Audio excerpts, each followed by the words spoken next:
ஸ்ரீ கணேஷா. ஓம் நம சிவாய. ஓம் சக்தி. ஓம் வக்ரதுண்ட மகாகாய சூரியகோடி சமப்பிரபா. நிர்விக்னம் குருவே தேவோ சர்வ காரியேஷு சர்வதா. திருச்சிற்றம்பலம். அஷ்டோமன் தேர்டைக்கு அனைவரையும் பக்தி கலந்த வணக்கத்துடன் வரவேற்பதில் பெருமகிழ்ச்சி அடைகின்றேன். ஜோதிடம் என்பது யுக யுகமாக பின்பற்றப்பட்டு வருகின்றது. இந்திய பெருங்கண்டம் மட்டுமல்லாமல் மாத்ருபூமியாக இருக்கின்ற தாய் திருநாட்டில் மட்டுமல்லாமல் எகிப்து, கிரேக்கம் போன்ற ரோமானியம் பல்வேறு நாடுகளிலும் பல வருடங்களாக இந்த ஜோதிட கலை மெய்மைத்தன்மை பொருந்திய கலையாக இருந்து கொண்டு வருகின்றது. அந்த வகையை பார்க்கும்போது ஜோதிடத்தின் ரீதியிலே ஜோதிடம் என்பது ஒரு ஒளி, ஒரு வழிகாட்டி என்ற அடிப்படையில் நம்ம ஜோதிடத்தை பயன்படுத்தினால் வாழ்க்கையில் எத்தனை அளவு முன்னேறலாம் என்பதை பற்றிய ஒரு பதிவுகளாகத்தான் அஷ்டோமன் தேர்டை வரப்போகிறது. தக்ஷணாமூர்த்தி என்ற சிவபெருமானுடைய அவதாரத்தால் சப்த ரிஷிகள் மூலமாக உலகம் உய்வதற்காக, உலகில் உள்ள மக்கள் வாழ்வதற்காக ஆயக்கலைகள் 64 ஒரு கலையாக இந்த ஜோதிட கலை சொல்லப்படுகின்றது. இந்த ஜோதிடத்தினுடைய மெய்மைத்தன்மை, அறிவியல் தன்மையை பற்றிய கருத்துக்களை தான், கலை சார்ந்த தத்துவார்த்த சார்ந்த அறிவியல் பூர்வமான விஷயங்களை பற்றி தான் விவாதிக்க இருக்கிறோம், பார்க்க போகிறோம். அதை பற்றிய உங்களுடைய ஆத்மார்த்தமான கேள்விகளும் உண்மைத்தன்மை பொருந்திய கேள்விகளும் வரவேற்கப்படுகின்றன.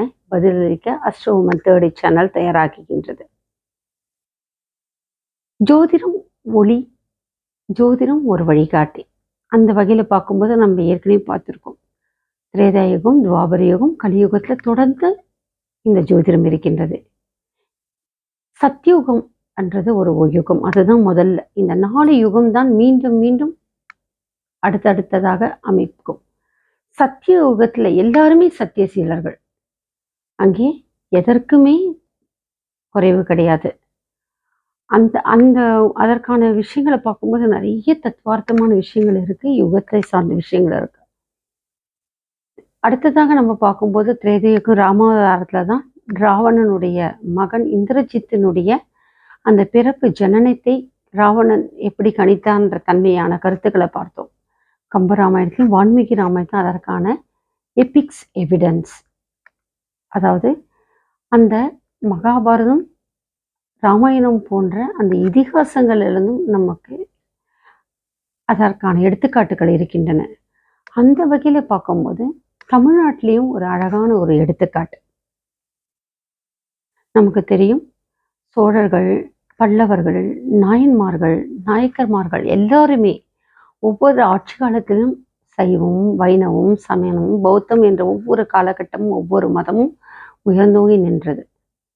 அதுல பார்த்தோம் அப்படின்னா பெரும்பாலான சிவன் சம்பந்தப்பட்ட கோயில்கள் எல்லாமே சோழர்களால் உருவாக்கப்பட்ட கோயில். அந்த சோழர்களால் உருவாக்கப்பட்ட அந்த கோயிலிலே அந்த வம்சத்துல வந்ததை தான் பார்க்குறோம். நம்ம ராஜராஜ சோழன் பார்த்துருக்கோம், தஞ்சாவூர் பிரகதீஸ்வரர் கோயில். ராஜராஜ சோழன், ஆதித்ய சோழன் அவர்கள் கட்டிய கோயில் இன்றைக்கும் எங்களுடைய குலதெய்வம் கோயில்ல பேரம்பாக்கம் அணைக்கட்டாபுத்தூர்ல இருக்கு. சோழர்கள் எல்லாருமே, பல்லவர்களும் சரி, எல்லா மன்னர்களுமே சரி, இறை நம்பிக்கை உள்ளவர்களாக தான் இருந்தாங்க. இன்றைக்கு நேர்த்திக்கு இல்லை, சங்க காலத்துல இந்த சைவம், வைணவம், பௌத்தம், சமணம், சாக்கியம், அந்த மாதிரி கணாபத்தியம் என்னன்னோ சொல்றோம்ல, கௌமாரம், இந்த மாதிரி எல்லாம். இதற்கெல்லாம் முன்பாக சங்க காலத்திலேயே இறைசக்தி வழிபாடு, பஞ்சபூத வழிபாடு, சிவபெருமான் வழிபாடு, முருகருடைய வழிபாடு எல்லாம் பார்த்துட்டு இருக்கோம். இந்த தெய்வ சிந்தனையோடு வளர்ந்த நம்மளுடைய இந்த மாத்ருபூமி தாய் திருநாட்டில் சோழர்களுக்கென்று இறை பக்தியில ஒரு மிகப்பெரிய பங்கம் உண்டு. அதுல குறிப்பிடத்தக்கவர் யார் என்று சொன்னால், இந்த ஜோதிடத்தோடு தொடர்புடைய அம்சம் யார் என்று சொன்னால் கோச்செங்கட் சோழன். இந்த கோச்செங்கட் சோழன் கட்டிய கோயில் தான் திருவானைக்கால் என்று சொல்லப்படுகின்ற கோயில். பஞ்சபூத ஸ்தலங்களிலே அப்புஸ்தலம், அந்த நீர் ஸ்தலமாக சொல்லப்படுகின்ற கோயில். எதற்காக இந்த வரலாறு என்று சொன்னால், ஒவ்வொரு வரலாறும் கல்வெட்டில பதிக்கப்பட்டிருக்கின்றது. ஒவ்வொரு மன்னர்களும் தான் கட்டிய கோயில், அந்த சிற்ப அமைப்பு, அந்த சிற்பங்களுடைய எல்லாவற்றையுமே அவர்கள் கல்வெட்டில் பதித்திருக்கிறார்கள். அந்த வகையில கோச்செங்கட் சோழனுக்கும் அந்த ஜோதிடத்துக்கும் என்ன தொடர்பு அப்படின்னா, அவர்களுடைய அமைப்புல வந்து திருவானைக்கால் அதற்கு ஒரு முக்கிய பங்கு வகிக்கின்றது. இந்த இரு முனிவர்களும் இறை சக்தியோடையே இருக்கின்ற அவர்கள் சாபத்தின் காரணமாக யானையாகவும் சிலந்தியாகவும் பிறக்கிறார்கள். அப்படி பிறக்கும்போது திருவானைக்கால் காவிரி ஓடுகின்ற அந்த இடத்துல சிவன் பிரான் இருக்காங்க. சிவபிரான் யாரு? நீராலேயே பார்வதி அம்மை கட்டிய சிவலிங்கம். அந்த சிவலிங்கத்துக்கு தினமும் யார் வந்து பூஜை பண்ணுகிறார்கள்? யானை வந்து காவிரி தண்ணியை வைத்து நீராட்டுகின்றது. உடனே என்ன செய்கின்றது? இந்த சிலந்தி வந்து மேலே கூடு கட்டுறது, மேலேருந்து தூசி சிவலிங்கத்துக்கு மேலே படக்கூடாது. அழகாக கூட்டி கட்டி முடிக்கும். யானை வந்து அபிஷேகம் பண்ணுறேன்னு சொல்லிட்டு அந்த சிலந்தியோட கூட்டை கலைச்சிரும். சிலந்தி கூடு கட்டுறது, யானை அபிஷேகம் பண்ணுறதுன்னு அதை கலைக்கிறது. சிலந்தி சிவபெருமானுக்கு மேல் கூரை எழுப்புகின்றது, யானை நீரால கலைத்து விடுகிறது. இப்படியே இருக்கும்போது ஒன்றுக்கு ஒன்று போட்டி வந்து சிலந்தி என்ன செய்கின்றது? யானையுடைய தும்பிக்கையில பொந்து கொடைந்து அதை உயிரை மாய்ப்பதற்கான வழியை செய்கின்றது. மூக்குக்குள்ள அந்த தும்பிக்கைக்குள்ள யானை சிலந்தி உள்ள புந்து கொடைய ஆரம்பித்த உடனே அந்த தும்பிக்கையை போட்டு அடித்து அடித்து அடித்து யானையும் இறக்கின்றது. அந்த தும்பிக்கை அடிக்கும்போது சிலந்தியும் இறக்கின்றது. ரெண்டுமே இறக்கின்ற போது யானை கஜேந்திரன் மோட்சத்துக்கு சேர்கின்றார். ஏனென்றால் அது யாரையுமே துன்புறுத்த விடலை. ஆனா இந்த சிலந்தி என்ன செய்யறது? யானையை துன்புறுத்தி கொள்கின்றது. அதுல உள்ள தாத்பரியம் என்ன? சிவனுக்கு தான் கட்டிய குறையை அழிக்கின்றதுன்ற. அப்போ இன்டென்ஷனா அது என்ன செய்யறது? ஒரு உயிரை வதைக்கின்றது. அதற்காக பிறப்பு இருக்கு. புனரபி மரணம், புனரபி ஜனனம். எதற்காக இந்த பிறப்பு இறப்பு தத்துவார்த்தம் என்று சொன்னால், ஒரு மனிதன் பிறக்கின்ற போதே இந்த நட்சத்திரத்துல பிறக்கும் போது அதற்கான தசாபுக்திகள் கிடைக்கப்படுகின்றது. இப்ப பாத்தீங்கன்னா அஸ்வினி நட்சத்திரம் அப்படின்னா கேத்து தசையோட தான் பிறப்பாங்க. அப்ப 7 வருஷம் அந்த கேத்து தசைன்னு சொன்னா இருப்புன்னு பாத்தீங்கன்னா 1 வருஷம் 2 நாள் 3 மாசம் அப்படிதான் இருக்கும். 1 வருஷம் 2 நாள் 22 ஒரு கணிக்கும் போது பாத்தீங்கன்னா கேத்து தசை அப்படின்னு கணிக்கும் போது 1 வருஷம் 2 மாசம் 3 நாள்னு இருக்கும். அதே போல பரணி அப்படின்னா சுக்கிரனுடைய அம்சம். அப்போ சுக்கிரனுடைய தசை வந்து வராது. அது முழுக்க இருக்காது. அதோட இருப்பு எங்க போகும்? காணாம போயிருக்கும். அது எப்படின்னே தெரியாது. உலகத்துல எத்தனை மனிதர்களுக்கு ஜாதகம் கணித்தாலும் அந்த நட்சத்திரங்களோட அந்த அமைப்பு அன்னைக்கு நாள் கணக்கிடும் போது அப்பப்பா என்ன ஒரு கணித அறிவியல் தெரியுமா? அது அழகான அந்த ஜனன ஜாதகத்துல இந்த இருப்பு தசைன்னு காட்டும். அப்போ அந்த இருப்பு தசை எங்க போகிறது?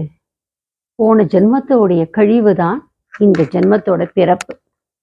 நம்ம செய்த பாவ புண்ணியத்துடைய அந்த அதுதான் இந்த ஜனனம். அதுதான் ஜாதகம்ன்றது ஒரு எக்ஸ்ரே ரிப்போர்ட். உங்களை ஸ்கேனிங் ரிப்போர்ட் மாதிரி அது. இன்னும் டெப்தா போகும்போது தசபுக்தியிலேருந்து அடுத்தடுத்து ஒவ்வொரு ராசி கட்டங்கள், ஒவ்வொரு ராசியில நட்சத்திரங்கள் பாதாசாரன்னு போகும்போது அது எண்டோஸ்கோபி போற மாதிரி போயிட்டே இருக்கும். அதோட கால்குலேஷனும் சரி, அதோட டெப்த் ஆஃப் நாலேஜ் உள்ள போக போக ஒரு மனிதனை அப்படி பகுத்தாய்வலாம்.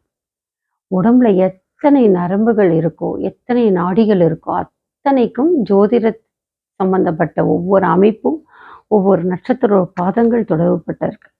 ஒரு மிகப்பெரிய ஒரு எல்லாமே இந்த ஜோதிடத்துக்குள்ள அடக்கம்ன்ற அளவுக்கு அந்த காலத்துல இந்த ஜோதிடத்தை வந்து மிகப்பெரிய தத்துவார்த்த அறிவியல் சார்ந்த கலையாக வைத்திருந்தாங்க. அப்பேற்பட்ட இந்த ஜோதிடத்துல பார்க்கும்போதே பிறக்கும் போதே அந்த ஜனன தசை இருப்பு தசைன்றது போன ஜென்மத்தோட பிறப்பு ரகசியம். போன ஜென்மத்தினுடைய பிறப்பு ரகசியம்தான் இந்த பிறப்போட ஜாதகம். இதை அப்படியே வச்சுட்டோம், இப்படிதான் நடக்கும் அப்படின்னா நமக்கு தெய்வமே தேவையில்லையே, நல்லவங்களே தேவையில்லையே, குருமார்களே தேவையில்லையே, ஆசிரியர்களே தேவையில்லையே, மத போதகர்களே தேவையில்லையே, நல்ல வழிகாட்டிகளே தேவை கிடையாது. மத போதகர்கள் சொல்றது மனிதர்களை அந்தந்த மதத்தை சேர்ந்த மனிதர்களை செம்மைப்படுத்துகின்ற தன்மை தான் மத போதகர். இப்ப இருக்க மாறுபாடு கருத்து கிடையாது. குருமார்கள் அவர்கள் தான். மனிதனை மனிதத்துடன் வாழ வைக்கின்ற ஒரு தன்மையை போதிப்பவர்கள் தான் அந்த குருமார்கள். இவங்கெல்லாம் எதுவுமே தேவையில்லையே. அது அந்த ஜனன ஜாதகத்தை வச்சு அப்படியே சொல்றது தான் ஃபேட்டலிஸ்டிக் ப்ரெடிக்ஷன் சொல்லுவாங்க. அப்படியே விதியை முன்னிறுத்தி இப்படிதான் நடக்கும்னு சொல்றது தான் ஜாதகம். அப்போ அந்த ஜாதகத்தால நமக்கு என்ன பயன்? அதுதான் அந்த 16 வயது பாலகன் கேட்கின்றான். ஜனனம் மரணத்தை கூட கணிச்சே சொல்லிடுறாங்க, ஜோசியத்துல முடியும்னு சொல்றாங்க. அப்ப நம்ம எதுக்காக தெய்வத்தை நாடணும்? அது எப்படி சொல்ல முடியுமா? தெய்வத்தை நாடணும். தெய்வத்தை நாடுறது எதுக்குன்னா, இந்த ஜனனத்துக்கும் மரணத்துக்கும் இடைப்பட்ட காலத்துல இந்தந்த காலகட்டத்துல இந்தந்த கஷ்டங்களை அனுபவிப்போம். இந்தந்த காலகட்டத்துல இந்த சௌக்கியங்கள் அனுபவிக்கிறோம் போது அந்த சௌகரியத்தையும் தக்க வச்சுக்கிறதுக்கும், அந்த கஷ்டங்கள்ல இருந்து மீண்டு வளர்றதுக்கும் நமக்கு என்ன தேவை வருது? இறைசக்தி, இறை நம்பிக்கை தேவை வருது. இறைசக்தி, இறை நம்பிக்கை மேல நம்ம மனம் செலுத்தும் போது நல்லெண்ண என்னது? நல்ல செயல்பாடுகள் வரும். அப்போ கர்மாவோட மாறுபாடு கிடைக்கும். நம்மளுடைய மாறுபாடு கிடைக்கும். எப்படி ஜெனட்டிக் அப்படின்றோம்ல, அதே மாதிரிதான் அந்த ஜெனட்டிக்காக வர அந்த விஷயங்கள், போன பிறவியில வர அந்த ஜெனட்டிக்காக வர கர்மாக்கள் எல்லாமே இந்த ஜோதிட கட்டத்தின் மூலமாக ஆராய்ந்து மெய் உணர்வால் உணர்ந்து இந்தந்த பாவத்தில் பண்றதுனால இந்தந்த அமைப்புல இந்தந்த கஷ்டங்கள் வரப்போகிறது, இந்தந்த பாவத்தை இந்தந்த வகையில செலுத்தி இந்தந்த வகையில மீண்டு வரலான்றது ஒரு வழிகாட்டி தான் ஜோதிடம். அந்த வகையில தான் ஒரு எடுத்துக்காட்டு கோச்சங்கன் சோழர். அவர் யானைக்குள் புகுந்து தும்பிக்கையில் புகுந்து யானையை கொள்கிறார். அந்த கர்மாவின் பயனாக மீண்டும் பிறப்பெடுக்கிறார். ஆனால் அது அவருடைய நோக்கம் என்ன? ஈசனுடைய பூஜையை தடுக்கின்றவரை நாம் அழிக்க வேண்டும்ன்றதுனால. கொள்ளை பக்தி, ஈசன் மேல இருக்க பக்தி சிலந்தைக்கு. அதால சிலந்தைக்கு மறுபிறவி கிடைக்கின்றது. ஈசன் அருள் புரிகின்றார். சிவலிங்கத்தின் மேல நீ எனக்கு மேல தூசி தும்பு படக்கூடாதுன்னு நீ என்னை வலை எழுப்பி கட்டுகிறார்ல, நீ சோழனாக பிறந்து எனக்கு பல சிவன் கோயிலை கட்டுவாய் என்று சொல்லி அது வகையில அவர் மறுபிறவி எடுக்கிறார். அப்படி மறுபிறவி எடுக்கும்போது சுபதேவன் கமலவல்லின்ற அந்த சோழன் குலத்துல பிறக்கும் பொழுது அந்த கமலவல்லி நிறைமாத கர்ப்பிணியாக இருக்கிறார். கொஞ்ச நேரத்துல சில நிமிடங்கள்ல குழந்தை பிறக்க போறது.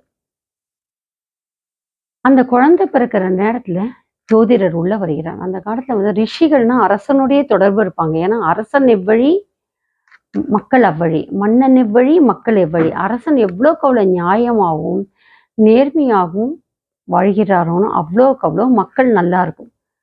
கோன் உயர குடி உயரும் அப்படின்னு சொல்லுவாங்க. அதனால்தான் இறையில் வைக்கப்படுவார் அப்படின்வார் வள்ளுவர். ஏன் என்று சொன்னால் இறைக்கு நிகரானவர் யாருன்னா மன்னன். தெய்வத்திற்கு நிகரானவர் தான் மன்னர். அதனாலதான் திருவள்ளுவர் சொல்றாரு, மன்னன் மக்களுக்கு இறையாக நிற்க வேண்டும், தெய்வம் மாதிரி நடுநிலையோடு மக்களை காக்கின்ற தன்மையோடு இருக்க வேண்டும் என்று சொல்வார் வள்ளுவர் பெருமகனார்.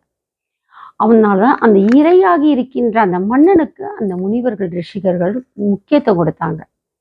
வந்துட்டு அந்த அரசிக்கிட்ட சொல்றாங்க, இன்னும் ஒரு நாழிகை கழித்து இந்த குழந்தை பிறக்குமானால் உலகத்தையே ஆள்கின்ற, உலகத்திற்கே ஈசனுடைய அம்சத்தோடு இந்த குழந்தை பிறக்கும். பல பேரும் யுக யுகமா அந்த குழந்தை பல ஆண்டுகளுக்கும் அது பேர் சொல்லும் பிள்ளையாக, சோழர் குலத்தை பேர் சொல்லுகின்ற பிள்ளைகளாக, ஈசனுடைய வழித்தோன்றலாக இந்த குழந்தை இருக்கும். அதற்கு ஒரு நாழிகை தாய் காத்திருக்க வேண்டும் சொல்றாங்க. சில நிமிடங்களை பிறக்க போறது குழந்தை. அப்போ இந்த தாய் என்ன செய்கிறார்? அரசி, அந்த நேரத்துல குழந்தை வெளியில வரணும். வெளியில வர நேரத்துக்கு வந்து சொல்றாங்க, அந்த வழியில துடிச்சிட்டு இருக்க நேரத்துல கருவை வெளியில வரணும், கருப்பை திறந்தாச்சு, வெளியில வரணும்.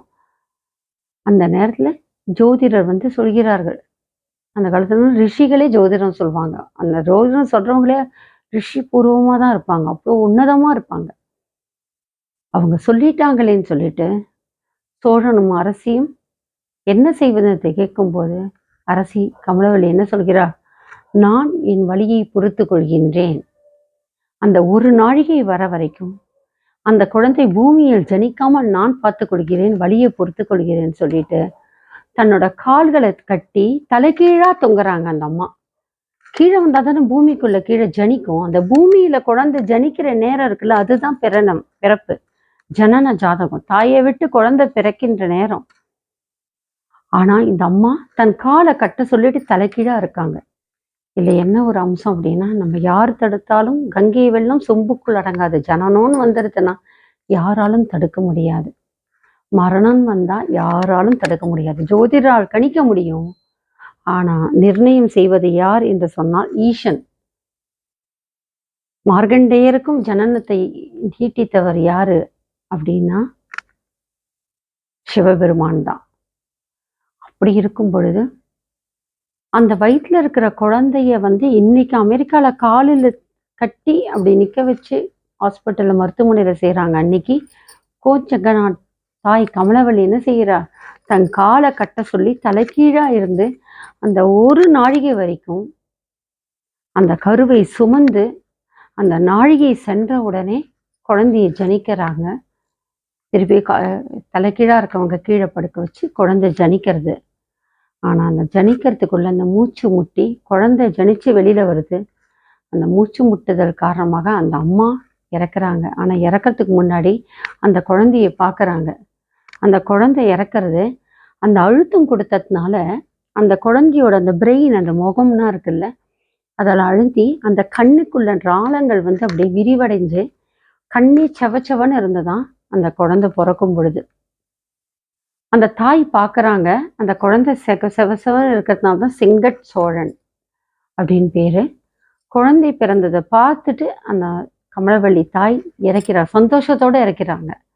அந்த ரிஷி ஜோதிடர் சொன்னது பிரகாரம் நம்ம குழந்தைய கொடுத்துட்டோம் இந்த மண்ணுக்கு அப்படின்னு சொல்லிட்டு ஈசன் அம்சத்தோடு அந்த குழந்தை வளரட்டும் சொல்லி அவங்க அந்த குழந்தைய நமக்கு கொடுக்குறாங்க பூமியில. அந்த கோஞ்சட் சோழன் தான் வளர்ந்து மாட கோயில்கள்னு கட்டுறார். அந்த மாட கோயில்களோட சிறப்பம்சம் என்னன்னா, யானையே கருவறைக்குள்ள வராது. கருவறைக்குள்ள யானை வராது. வந்தாதானே போன ஜென்மத்தோட பிறப்புல சிலந்தி கட்டினதை அழிச்சது. அது முற்பிறவியோட அந்த தாக்கம் அவருக்கு இருக்கு. ஏதோ தோணி மாட கோயிலா கட்டுறாங்க. கிட்டத்தட்ட 70 மாட கோயில்கள் கட்டியிருக்காங்கன்னு சொல்றாங்க.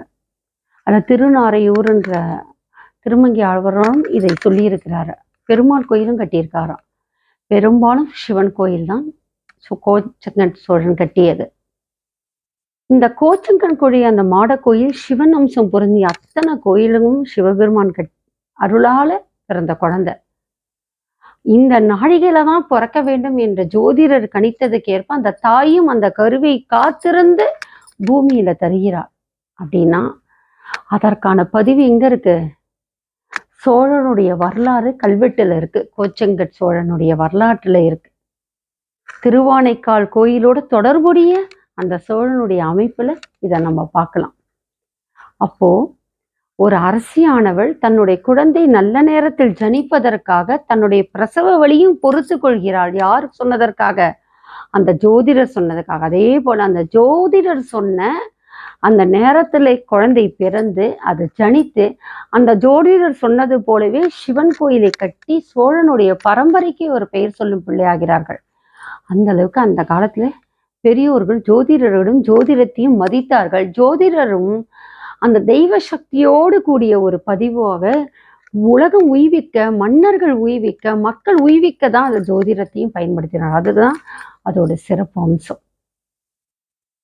வரலாற்று ரீதியாகவும் ஜனனத்தை கணிக்கவும் முடியும், அதே போல மரணத்தையும் கணிக்க முடியும். ஆனால் இந்த ஜனனத்தையும் மரணத்தையும் யாரால மாற்ற முடியும்? மகேசனால தான் மாற்ற முடியும். அங்கேயும் அந்த அருள் தேவை. எத்தனையோ ஜோதிடர்கள், நிறைய பேரோட மரணத்தை கணித்த ஜோதிடர்கள்லாம் எனக்கு தெரியும். நான் இன்னி வரைக்கும் எத்தனையோ பேர் எங்கிட்ட பெரியவங்க, எத்தனையோ பெரியோர்கள் எங்கிட்ட வாக்கு கேட்டவங்க இருக்காங்க. 2005 கேட்டாங்க. பாலாம்மான் இன்னைக்கு அமெரிக்கால இருக்காங்க. அன்னிலேருந்து இன்னி வரைக்கும் தன்னுடைய இறப்பை பத்தி கேட்பாங்க. அன்னைக்கு சொல்ல, அம்மா நீங்க நிறைய விருதுகள் வாங்க போறீங்க, நிறைய ஆயுசோட இருக்க போறீங்கன்னு. அதே மாதிரி நான் பார்த்த காலகட்டத்துக்கு அப்புறம் அவங்க அந்த ஸ்கூல்லேருந்து ரிட்டையர் ஆகி ஹிந்தி பண்டிட்டாக ரிட்டையர் ஆகிட்டு அதுக்கப்புறம் நிறைய நூல்கள் எழுதினாங்க. அதுக்கு முன்னாடி அதுக்கப்புறம் எழுதினாங்க. சாகித்ய அகாடமி விருது கொண்டு, பாரதியார் விருது கொண்டு, எக்கச்சக்கமான விருது, எக்கச்சக்கமான நூல்கள் அந்த 2005 அத்தனை விஷயங்கள் சாதிச்சாங்க. இன்னைக்கும் ஆயிலோட அமெரிக்கால இருக்காங்க. திருப்பி என்கிட்ட கேட்பாங்க, நான் இன்னும் எவ்வளோ நாள் இருக்கேன்? அம்மா நீங்கன்னா பூமிக்கு பாரமே இல்லை, எவ்வளோ நாள் இருக்கீங்க அவ்வளோ நாள் உங்களுடைய கருத்துக்கள் எங்களோட பரிமாறப்படுகின்றது, உங்களுடைய நல்ல விஷயங்கள் எங்களோட பகுக்கப்படுகின்றதுன்னு சொல்லிட்டு. அப்பா வந்து அவங்க கணவர் திரு பாலசுப்ரமணியம் கிட்டத்தட்ட 92 வயசு வரைக்கும் இருந்தார். 92 வயசு வரைக்கும் அவரை இளமையோட தான் இருந்தார். கொரோனாவால் பாதிக்கப்பட்டது. அது வரைக்கும் அவர் அவ்வளோ ஹேல்த் ஹெல்த்தின்வாங்க, அந்த மாதிரி இருந்தார். அவங்கக்கிட்டயே சொல்வேன், 2005லேருந்து சொல்லிட்டு இருக்கேன், இன்னி வரைக்கும் மரணத்தை கணிக்க மாட்டேன், மரணத்தை கணிக்க மாட்டேன். அதே மாதிரி ஜனன ஜாதகம் வேற வழி இல்லைன்னா தான் அந்த சிசரின் டைம் ஃபிக்ஸ் பண்ணி கொடுப்பேன். நிறைய பேர் சிசரின் டைம் ஃபிக்ஸ் பண்ணி கொடுத்து கூட எங்கள் அண்ணா அதை டாக்டர்ஸ் மாற்றிருக்காங்க. அதுக்குள்ளே வேற ஏதாவது உள்ளே வரும், அதை கான்சன்ட்ரேட் பண்ணுவாங்க, ஆக்சிடென்ட் கேஸ் வரும், அதனால ஆப்ரேஷன் தேட்டர் இருக்காது இப்படின்னு. ஆனால் இது வரைக்கும் நான் கணிச்சு கொடுத்து ஒரு விஷயம் தப்பினதெல்லாம் எந்த குழந்தையும் வந்து அவ்வளோ நல்லா நிலையில இருக்கு. ஆனால் அவ்வளோ சீக்கிரம் நான் வந்து ஜனன ஜாதகத்தை நானே ஃபிக்ஸ் பண்ணி கொடுக்க மாட்டேன். அதே மாதிரி மரணத்தையும் ஃபிக்ஸ் பண்ண மாட்டேன். எல்லாம் ஈசனுடைய அம்சம். புனரபி மரணம், புனரபி ஜன்மம், அதுக்குள்ளே நம்ம போகக்கூடாது. இதை ரெண்டுத்தையும் நான் கணிப்பேன், இதை ரெண்டுத்தையும் சொல்வேன்றதுனால நான் பெரிய ஜோதிடர் ஆகிட முடியாது. இது இப்படி இப்படின்னு சொல்றதுனால நான் ஜோசியர் கிடையாது. இது இப்படி, இதை இப்படி கொண்டு போங்க, அதை அப்படி கொண்டு போங்க, இதை நல்வழியில படுத்துங்க, இதை செம்மப்படுத்துங்கன்ற ஒரு வழிகாட்டியா இருந்தாதான் அவங்க தான் பெஸ்ட் அஸ்ட்ராலஜர். சில கர்மாவை மாற்ற முடியும், சில கர்மாவை அனுபவிக்கணும், கடவுள் அதை கழிக்கிறதுக்கும் ஒரு வழியை காட்டுவாங்க. நமக்கு எல்லாம் கடந்து போகுன்ற ஒரு தன்மையை கொடுப்பாங்க. பிறவி பெருங்கடல் நீந்துவார் நீந்தார், இறைவனடி சேராதார் சொல்லுவாங்க. அந்த பிறவி பெருங்கடையின் கடக்கத்துக்கு ஈசன் அருள் புரிவார். அதுதான் ஜோதிடத்தோட சூட்சமம். அதுதான் அந்த சூட்சமத்தை யார் பிடிக்கிறாங்களோ, அவங்களை யார் சென்று அடையிறாங்களோ, அவங்களுடைய கர்மாக்கள் நிறைய மாற்றப்படும். அடுத்த பிறவிலையும் நம்ம மாறி பிறக்கணும்ல. எதற்காக கர்மாவை மாற்றணும்? மாற்ற முடியுமா? அதற்கும் எந்த கிரகம் இருக்கு பார்க்குறோமா? சனீஸ்வர பகவான் பார்த்துருக்கீங்களா? 30 வருஷம் வாழ்ந்தவர் கிடையாது, 30 வருஷம் கெட்டவங்களும் கிடையாது சொல்லுவாங்க. ஏன் என்று சொன்னால் சனீஸ்வர பகவானுடைய சுழற்சி. ஒரு ராசிக்கு 2.5 வருஷம்னு சொல்லிட்டு 12 பெருக்கள் 2.5 வருடம், 30 வருடம். அந்த 30 வருடத்தில் ஒரு மனிதனுடைய வாழ்க்கையை அமைப்பை மாற்றக்கூடிய தன்மை யாருக்குன்னா சனீஸ்வர பகவான். ஏன்னா சனீஸ்வர பகவான் is meant for justice. Saneeswara பகவான் நீதிமான். முதல் 30 வருடத்துல நீ எந்த அளவுக்கு நீ நேர்மையாக வாழ்கிறோமோ அந்த அளவுக்கு அடுத்த 30 வருட வாழ்க்கையில அவர் மாற்றி காட்டுவார், வாழ வைத்து காட்டுவார். அதே போல 7 நாட்டு சனி, அஷ்டம சனி, அர்த்தாஷ்டம சனி, இப்படி ஒவ்வொரு ஜென்ம சனினா வருது இல்ல, அதெல்லாம் எதுக்காக? அப்பப்ப தட்டி தட்டி வைக்கிறது. இந்த தப்பு பண்ண இதை உணரு, இதை தப்பு பண்ண உணரு. அதை உணர்ந்து நம்ம திருந்திட்டு அடுத்த தப்பு பண்ணும்போது அந்த சனீஸ்வர பகவான் நமக்கு அடுத்ததுக்கு வழிக்கு நல்ல வழி காட்டுவார். ஆனால் நிறைய ஜென்மங்கள் நம்ம என்ன பண்ணுறோன்னா, தப்பை பண்ணிட்டு கஷ்டத்தையும் அனுப்பிச்சுட்டு சனீஸ்வர பகவானையும் திட்டிட்டு திருப்பியும் ஏதோ ஒரு பூஜை புனஸ்காரம் பண்ணி திருப்பி மீண்டு வந்துட்டு திருப்பி என்ன சொல்வோம்? அதே தவறு செய்வோம். அப்போதான் கர்மாக்கள் கூடிக்கொண்டே இருக்கு. அப்புறம் வச்சு செய்வார். அப்புறம் சனீஸ்வர பகவான் திட்டி பிரயோஜனம் இல்லை. அந்த கர்மாவை இந்த ஜென்மத்திலே கழிக்கிறதுக்கான அம்சம், அந்த கர்மாவை இந்த ஜென்மத்திலே கடப்பதற்கான அம்சம், அந்த கர்மாவிலிருந்து நம்ம மீண்டு வெளியில வருவதற்கான அம்சத்தை எல்லாமே இந்த ஜோதிட சாஸ்திரம் மூலமாக நமக்கு ஈசன் கற்றுக் கொடுக்கிறாரு.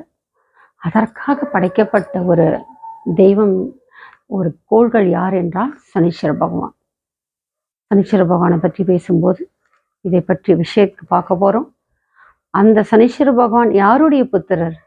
சூரிய பகவானுடைய புத்திரர். அந்த சூரிய பகவான் தான் நடுநாயகமான கோள். சூரியனை மையமாக கொண்டுதான் இந்த பூமியிலிருந்து மற்ற கோள்கள் சுற்றுகின்றன.